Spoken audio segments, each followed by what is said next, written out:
تمام ناظرین کو میری طرف سے السلام علیکم ورحمۃ اللہ۔ امید ہے اللہ کی ذات سے کہ آپ سب خیریت سے ہوں گے۔ الحمدللہ رب العالمین، میں بھی خیریت سے ہوں۔ جیسا کہ آپ نے پچھلی میری ویڈیوز میں آپ نے دیکھا ہوگا کہ الحمدللہ رب العالمین آیت اور تفاسیر سے حدیث سے اور حدیث کی شرح وغیرہ کچھ میں نے عرض کی تھی، تو اسی طرح آج بھی جو ہے ایک آیت کے حوالے سے انشاءاللہ عرض کروں گا۔ پہلے اس آیت کو سن لیجئے، پھر انشاءاللہ الرحمن اس آیت کا ترجمہ اور اس کی تفسیر عرض کروں گا۔ قرآن مجید میں سورۃ المنافقون آیت نمبر 9، جس میں اللہ تبارک و تعالیٰ ارشاد فرما رہا ہے، یا ایھا الذین آمنوا لا تلھکم اموالکم ولا اولادکم عن ذکر اللہ ومن یفعل ذلک فاولئک هم الخاسرون۔ یہ آیت شریف ہے سورۃ المنافقین کی، آیت نمبر 9 ہے سورۃ المنافقون ہے۔ اس میں سب سے پہلے اللہ تبارک و تعالیٰ نے جو ارشاد فرمایا، یا ایھا الذین آمنوا، یعنی اے لوگو جو ایمان لائے ہو، اے لوگو جو ایمان لائے ہو، یعنی اللہ تبارک و تعالیٰ نے جو ہے یا مخاطب جو ہے وہ فرمایا ایمان والوں کو۔ یعنی قرآن مجید کا اگر آپ مطالعہ کریں، کئی جگہوں پر اللہ تبارک و تعالیٰ نے یا ایھا الناس کہہ کر مخاطب فرمایا ہے، یا ایھا الانسان کہہ کر مخاطب فرمایا ہے، لیکن یہاں جو ہے اللہ تبارک تعالیٰ نے خصوصیت کے ساتھ جو ہے ایمان والوں کو جو ہے مخاطب فرمایا ہے، یعنی فرمایا یا ایھا الذین آمنوا، اے وہ لوگ جو ایمان لائے۔ تو اللہ تبارک و تعالیٰ جو ہے یہاں ایمان والوں سے مخاطب ہو رہا ہے کہ اب کیا مخاطب ہے؟ آگے اللہ تبارک و تعالیٰ نے ارشاد فرمایا، لا تلھکم اموالکم، یعنی تمہاری مال اور تمہاری اولادیں، اور آگے فرمایا ولا اولادکم عن ذکر اللہ، کہ تمہاری اولادیں تم کو اللہ کی یاد سے غافل نہ کر دیں۔ یعنی کیا فرمایا کہ اے لوگو جو ایمان لائے ہو،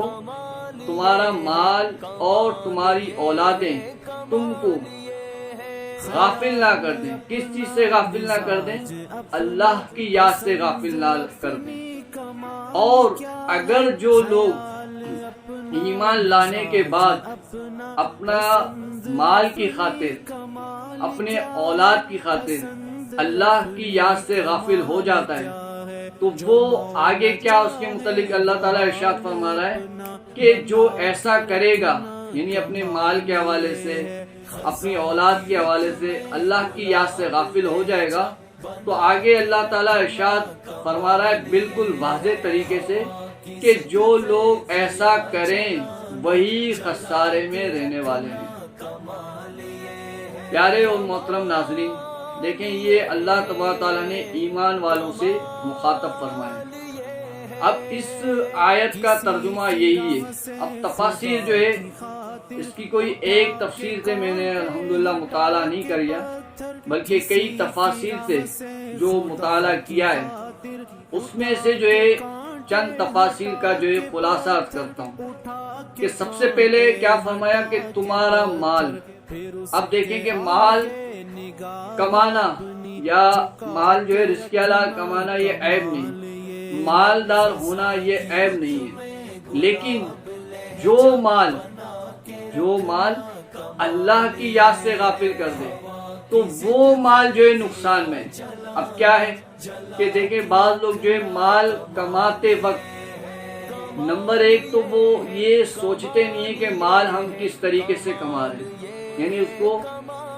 حلال و حرام کی تمیز نہیں رکھتے۔ اب مال جو تجارت کرتے ہیں وہ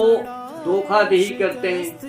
جھوٹ بولتے ہیں، اور بس کسی نہ کسی طریقے سے اپنے مال کو جو ہے وہ بیچنے کے لیے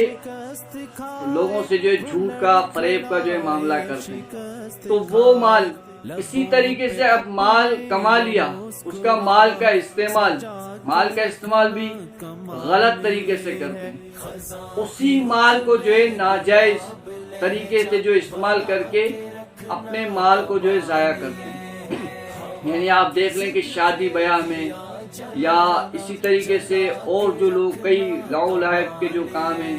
اس میں جو ہے اپنے مال کو جو ہے ضائع کرتے ہیں، اس مال کو اللہ کی راہ میں خرچ نہیں کرتے، یعنی اس کو اللہ کی راہ میں اس کو زکوٰۃ نہیں دیتے، یا استاد وغیرہ ہوتے ہیں صدقہ فطر ادا نہیں کرتے، یعنی اچھے طریقے سے اس مال کو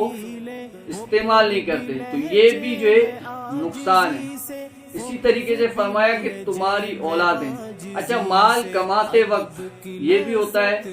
کہ لوگ مال کماتے وقت وہ اپنا،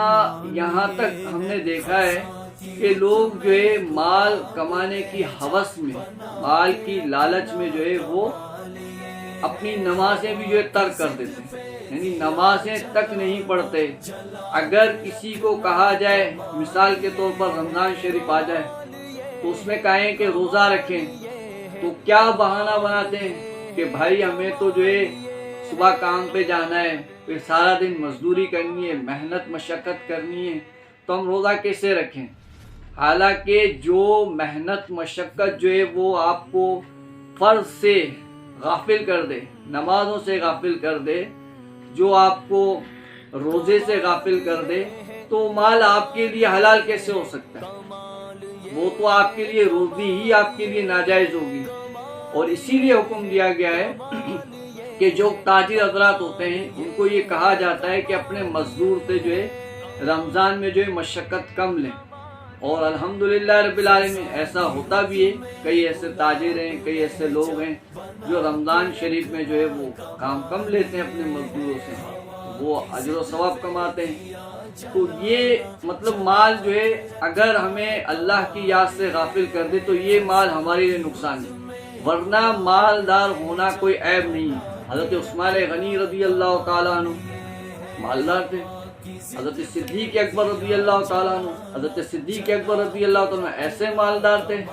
لیکن اور تاجر بھی تھے الحمدللہ رب العالمین۔ وہ اس طرح تجارت کیا کرتے تھے، حضرت سرکار صلی اللہ تعالیٰ کے ساتھی تجارت کیا کرتے تھے، اور آپ کا جب آپ اسلام لائے تو آپ نے سارا مال جو اللہ کی راہ میں خرچ کر دیا، اور آپ نے جو مقام پایا، امام سارے مسلمانوں کے جو امام بن گئے۔ حضرت صدیق اکبر رضی اللہ تعالیٰ عنہ، ضمناً یاد کر رہا ہوں کہ انبیاء علیہ السلام کے بعد اگر کسی کا مرتبہ ہے تو حضرت صدیق اکبر رضی اللہ تعالیٰ۔ تو کہنے کا مقصد یہ مالدار تھے لیکن اللہ کی راہ میں سارا مال خرچ کر دیا۔ اسی طرح عثمان غنی رضی اللہ تعالیٰ عنہ مالدار تھے، اللہ کی راہ میں خرچ کیا کرتے تھے۔ آپ دیکھیں کہ اتنا مال خرچ کیا کہ سرکار صلی اللہ تعالیٰ علیہ وسلم نے حضرت عثمان غنی رضی اللہ تعالیٰ عنہ کو 2 مرتبہ جو ہے جنت کی بشارت دی دنیا میں۔ یہ مطلب مالدار ہونا عیب نہیں ہے، جو مال اللہ کی یاد سے غافل کر دے، آپ کو نمازوں سے دور کر دے، آپ کو روزوں سے دور کر دے، آپ کو زکوٰۃ دینے سے دور کر دے، تو وہ مال آپ کے لیے نقصان دہ۔ اسی طرح آگے فرمایا تمہاری اولادیں، یعنی اولاد دنیا میں جو ہے وہ لوگ اپنی اولاد سے زیادہ محبت کرتے ہیں، اپنی بیٹا ہو بیٹی ہو جو بھی ہو، تو وہ اللہ تعالیٰ نے خصوصیت رکھی کہ وہ اولاد سے اپنی زیادہ محبت کرتے ہیں۔ اب وہ اولاد کی محبت میں اپنا جو ہے وہ اللہ سے غافل نہ ہو۔ بے شک بعض لوگ جو ہے کہتے ہیں کہ جی وہ اگر ان کو کہا جائے تو کہیں یار بچوں کا مستقبل بھی تو بنانا ہے، بچوں کو اعلیٰ تعلیم دلوانی ہے، بچوں کو یہ کرنا ہے، بچوں کو وہ کرنا ہے، یہ سارے معاملات صحیح ہیں، لیکن وہ اولادیں اگر آپ کو اللہ کی یاد سے غافل کر دیں گے تو یہ بھی آپ کے لیے نقصان ہے۔ یہ میں نہیں کہہ رہا ہوں، یہ اللہ تبارک تعالیٰ نے واضح ارشاد فرما دیا ہے، اور اللہ تعالیٰ کا یہ فرمان حق ہے، اور قرآن مجید میں یہ واضح ہے کہ یہی لوگ جو ہے وہ خسارے ہیں۔ اچھا دوسری بات یہ کہ یہ صرف اسی پر بنیاد نہیں ہے کہ یہی 3 چیزیں آپ دیکھیں کہ تمہارا مال، تمہاری اولادیں تمہیں خسارے میں نہیں ڈال سکے، بلکہ ہر وہ چیز جو اللہ کی یاد سے غافل کر دے،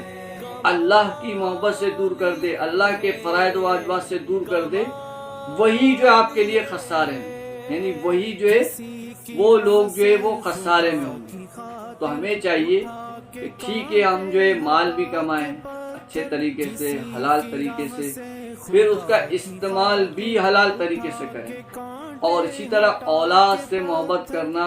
یہ بھی اچھا عمل ہے، یعنی کہ ایک ماں باپ کے لیے اولاد سے بڑھ کر کچھ بھی نہیں، محبت کریں لیکن اپنی اولادوں کو بھی اپنے جو ہے اللہ کا یعنی اللہ اور رسول کے راستے پر چلائیں، خود بھی اللہ اور اس کے رسول کے راستے پر چلیں، حلال طریقے سے کریں۔ اور اسی طرح اولاد سے محبت کرنا یہ بھی اچھا عمل ہے، یعنی کہ ایک ماں باپ کے لیے اولاد سے بڑھ کر کچھ بھی نہیں، محبت کریں لیکن اپنی اولادوں کو بھی اپنے جو ہے اللہ کا یعنی اللہ اور رسول کے راستے پر چلائیں، خود بھی اللہ اور اس کے رسول کے راستے پر چلیں، نمازیں پڑھیں، ذکر و اذکار کریں، قرآن کی تلاوت کریں، خود بھی اس پر عمل کریں، اور اپنی اولادوں کو بھی جو ہے دنیا کے ساتھ ساتھ دین کی بھی جو ہے ترغیب دیتے ہیں۔ اللہ تبارک و تعالیٰ جو ہمیں ان باتوں پر، اس آیت پر عمل کرنے، اس کی جو ہم نے مختصر خلاصہ تفصیل سنی، اس پر عمل کرنے کی توفیق نصیب فرمائے، آمین آمین بجائے نبی الامین صلی اللہ تعالی علیہ وسلم۔ اللہ پاک سے دعا ہے اللہ تعالی ہم سب کا حامی و ناصر۔ ہوا کی ضد پہ دیا جلانا، جلا کے رکھ